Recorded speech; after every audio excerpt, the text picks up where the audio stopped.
ഏതൊരു മനുഷ്യൻ്റെയും ഹൃദയം തകർന്നു പോകുന്ന തരത്തിലുള്ള ഒരു കാഴ്ചയാണ് ഈ വീഡിയോയിൽ കൂടി നമ്മളിപ്പോൾ കണ്ടുകൊണ്ടിരിക്കുന്നത്. ഇസ്രായേൽ ഹമാസ് യുദ്ധത്തിന് ശേഷം അവിടുത്തെ ഗാസയിലെ ജനങ്ങളുടെ ഇപ്പോഴത്തെ അവസ്ഥയാണ് ഇത്.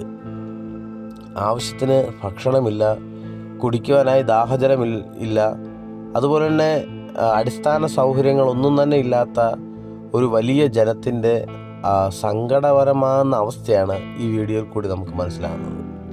ഈ വീഡിയോയിൽ നമ്മൾ സൂക്ഷിച്ച് നോക്കിയാൽ നമുക്ക് മനസ്സിലാകും, ഏതാണ്ട് മരുഭൂമിക്ക് സമാനമായ, എനിക്ക് തോന്നുന്നത് ഈജിപ്തിൻ്റെ അതിർത്തി പ്രദേശമായിരിക്കാം, ഏതാണ്ട് മരുഭൂമി പോലൊരു പ്രദേശത്ത് ആയിരക്കണക്കിന് ജനങ്ങൾ ഭക്ഷണത്തിന് വേണ്ടി അലമുറ കൂട്ടുന്ന ഒരു കാഴ്ചയാണ് ഇത്. നമ്മൾ മലയാളികൾ ഇതുപോലൊരു അവസ്ഥയിൽ കൂടി കടന്നു പോയിട്ടുണ്ടോ എന്ന് ചോദിച്ചാൽ ഇല്ല എന്നതാണ് സത്യം. ഇതിൻ്റെ 100% പോലും നമ്മൾ ഇത്തരത്തിലുള്ളൊരു കഷ്ടതയിൽ കൂടി കടന്നു പോയിട്ടുണ്ടാവില്ല. ഏതാണ്ട് 2018 പ്രളയ സമയത്ത് നമുക്ക് ഇതുപോലെ ഇതിന് സമാനമായ ഒരു അനുഭവം ഉണ്ടായിട്ടുണ്ടെങ്കിൽ പോലും ഇത്രത്തോളം ഭീകരകരമാകുന്ന ഒരവസ്ഥയല്ലായിരുന്നു അത്. അന്ന് വേണ്ടത്ര ക്യാമ്പും വേണ്ടത്ര ഭക്ഷണങ്ങളും വേണ്ടത്ര അടിസ്ഥാന സൗകര്യങ്ങളെല്ലാം നമുക്ക് അന്ന് കിട്ടിയിരുന്നു. എന്നാൽ ഈ വീഡിയോയിൽ ഒന്ന് സൂക്ഷിച്ച് നോക്കിയാൽ മനസ്സിലാകും, ഒരു കാക്കയ്ക്ക് ഇരിക്കാൻ പോലും തണലില്ലാത്ത ഒരു പ്രദേശത്താണ് ഇത്രയും വലിയ ഒരു ജനത്തിൻ്റെ ഒരു അലമുറയിടുന്ന ഒരവസ്ഥ ഭക്ഷണത്തിന് വേണ്ടി.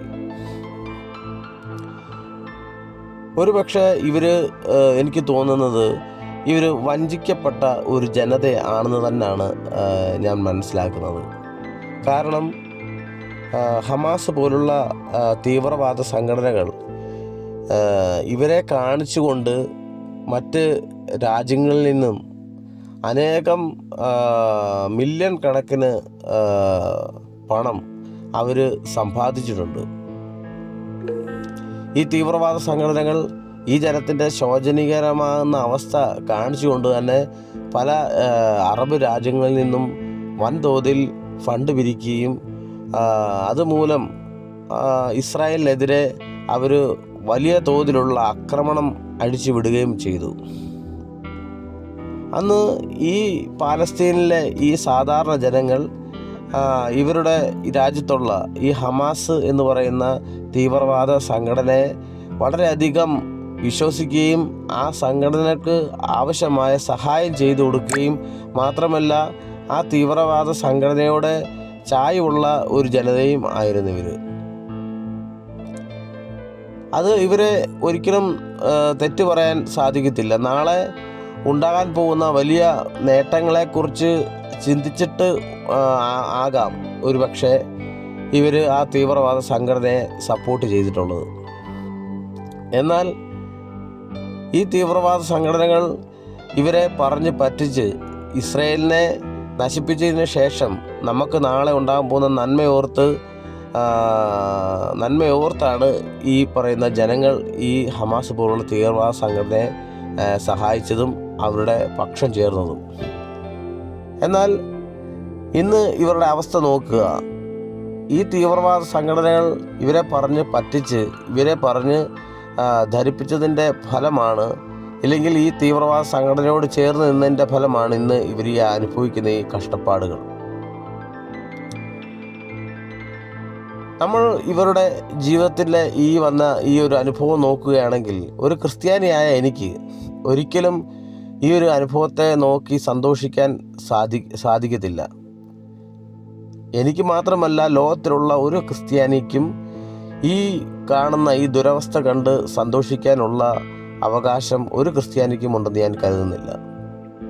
കാരണം തീവ്രവാദികളെ സംരക്ഷിച്ച ജനങ്ങളല്ലേ, ഇല്ലെങ്കിൽ തീവ്രവാദത്തിനെ അനുകൂലിച്ച ജനങ്ങളാണല്ലോ. ഇവർക്കിത് തന്നെ വരണമെന്ന് നമ്മൾ വിചാരിച്ചു കഴിഞ്ഞാൽ അതൊരിക്കലും ഒരു ക്രിസ്ത്യാനി ആകാൻ യോഗ്യതയില്ലാത്ത ആൾക്കാരാണ് അങ്ങനെ ചിന്തിച്ചാൽ.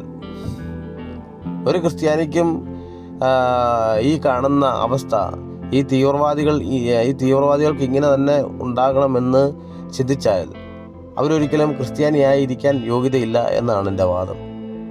കാരണം തിരുവചനം നമ്മളെ പഠിപ്പിക്കുന്നത് നന്നായി നന്നായി എന്ന് പറയുന്നവർ തങ്ങളുടെ നാണം നിമിത്തം സ്തംഭിച്ച് പോട്ടെ എന്നാണ്. മറ്റുള്ളവരുടെ ദുഃഖത്തിൽ അവരുടെ കഷ്ടതയിൽ സന്തോഷിക്കുന്നവർ ആകാൻ പാടില്ല എന്നാണ് തിരുവചനം നമ്മളെ പഠിപ്പിക്കുന്നത്. ഇതൊക്കെ കാണുമ്പോൾ നമുക്ക് വളരെയധികം ഹൃദയത്തിൽ സങ്കടം തോന്നുന്ന ഒരു കാഴ്ചയാണ്. പക്ഷേ ഇതിനൊരു മറുവശമുണ്ട്. അതിൻ്റെ മറുവശമെന്ന് പറയുന്നത് ഇവരെ സഹായിച്ചു കഴിഞ്ഞാൽ, ഇല്ലെങ്കിൽ പലപ്പോഴും ലോകത്തിൻ്റെ വിവിധ ഭാഗങ്ങളിൽ ഈ ഇസ്ലാമിക സഹോദരങ്ങൾക്ക് വളരെ ജീവിതത്തിൽ പ്രതികൂലം നേരിട്ട സമയങ്ങളിൽ ഒരു ഗൾഫ് രാജ്യങ്ങളോ ഇല്ലെങ്കിൽ അറബ് രാജ്യങ്ങളോ മറ്റ് ഇസ്ലാം രാജ്യങ്ങളോ ഒന്നും ഇവരെ ഉൾക്കൊള്ളാൻ തയ്യാറാകാതെ നിന്ന സന്ദർഭങ്ങളിൽ ഇവരെ ഇരു കൈ നീട്ടി സ്വീകരിച്ചത് പല ക്രിസ്ത്യൻ രാജ്യങ്ങളുമാണെന്നുള്ള കാര്യത്തിൽ യാതൊരു തർക്കവുമില്ല. ഇവരുടെ ദുരവസ്ഥ കണ്ടിട്ട് ഇവരെ ഇരു കൈകളും നീട്ടി സ്വീകരിച്ച ഒരു രാജ്യമുണ്ട്. ആ രാജ്യത്തിൻ്റെ ഇന്നത്തെ അവസ്ഥ വളരെ ശോചനകരമാകുന്ന അവസ്ഥയാണ്. ആ രാജ്യം ഇന്ന് വളരെ കഷ്ടത്തിൽ കൂടി കടന്നു പോവാണ്. UK, പഴയ ഗ്രേറ്റ് ബ്രിട്ടൻ എന്നറിയപ്പെടുന്ന UK, ആ UKയുടെ ഇന്നത്തെ അവസ്ഥ ഏതാണ്ട് താലിബാന് സമാനമായ ഒരു രാജ്യം ആണെന്ന് പറയുന്നതുകൊണ്ട് യാതൊരു തെറ്റുമില്ല. കള്ളന്മാരും പിടിച്ചുപറിക്കാരും മോഷ്ടാക്കളെയും കൊണ്ട് നിറഞ്ഞിരിക്കുന്ന ഒരു രാജ്യം തന്നെയുമല്ല, അവിടെ എത്രയോ വർഷങ്ങളായി അവിടുത്തെ ജനങ്ങൾ സമാധാനത്തോടെ ജീവിച്ച ജനങ്ങൾ ഇന്ന് അവിടുത്തെ ജനങ്ങൾ പുറത്തിറങ്ങാൻ കഴിയാത്ത വിധം ആ രാജ്യത്തിലെ ജനങ്ങൾ വളരെ കഷ്ടത്തിൽ കൂടിയാണ് കടന്നു പോകുന്നത്. നോക്കുക, ദ ഗ്രേറ്റ് ബ്രിട്ടൻ എന്നറിയപ്പെടുന്ന രാജ്യത്ത് ശരീഅത്ത് നിയമം നിലവിൽ വരണമെന്ന് പറഞ്ഞുകൊണ്ട് അവിടെ ഉള്ള ജനങ്ങൾ, അതായത് മുസ്ലിം ഭൂരിപക്ഷ രാജ്യമായി മാറിക്കൊണ്ടിരിക്കുകയാണ്. അവിടുത്തെ മുസ്ലിങ്ങൾ ശരീഅത്ത് നിയമം വേണമെന്ന് പറഞ്ഞ് അവിടെ തെരുവിലിറങ്ങി കിടന്ന് പ്രക്ഷോഭം ഉണ്ടാക്കുന്ന കാഴ്ചയാണ് ഇന്ന് UK നമുക്ക് കാണാൻ സാധിക്കുന്നത്. എന്താണ്, ഇതുപോലുള്ള പല രാജ്യങ്ങളിൽ മുസ്ലിങ്ങൾക്ക് ബുദ്ധിമുട്ട് നേരിട്ടപ്പോൾ അവരെ സംരക്ഷിക്കാനായി ക്രിസ്ത്യൻ രാജ്യങ്ങൾ അവരെ ഏറ്റെടുത്തതിൻ്റെ ഫലമാണ് ഇന്ന് നമ്മൾ ഈ കാണുന്ന UKയുടെ അവസ്ഥ. ഇത് ഒറ്റപ്പെട്ട ഒരു സംഭവമാണെന്ന് നിങ്ങൾ ചിന്തിച്ചേക്കാം. പക്ഷെ ഒരിക്കലും ഇത് ഒറ്റപ്പെട്ട ഒരു സംഭവമേ അല്ല. ഇത് തന്നെയാണ് സ്പെയിനിൻ്റെയും, ഇത് തന്നെയാണ് ഏതാണ്ട് അമേരിക്കയുടെ അവസ്ഥയും ഇത് തന്നെയാണ്. ഇവർക്ക് ഏതെല്ലാം ക്രിസ്ത്യൻ രാജ്യങ്ങൾ വാതിൽ തുറന്നു കൊടുത്തിട്ടുണ്ടോ, അവസാനം അവിടെ തന്നെ ഇവരുടെ യഥാർത്ഥ സ്വഭാവം, അവർ ഭൂരിപക്ഷമായി കഴിയുമ്പം ഇവരുടെ സ്വഭാവം അവിടെ എടുക്കുമെന്നുള്ള കാര്യത്തിൽ യാതൊരു സംശയമില്ല.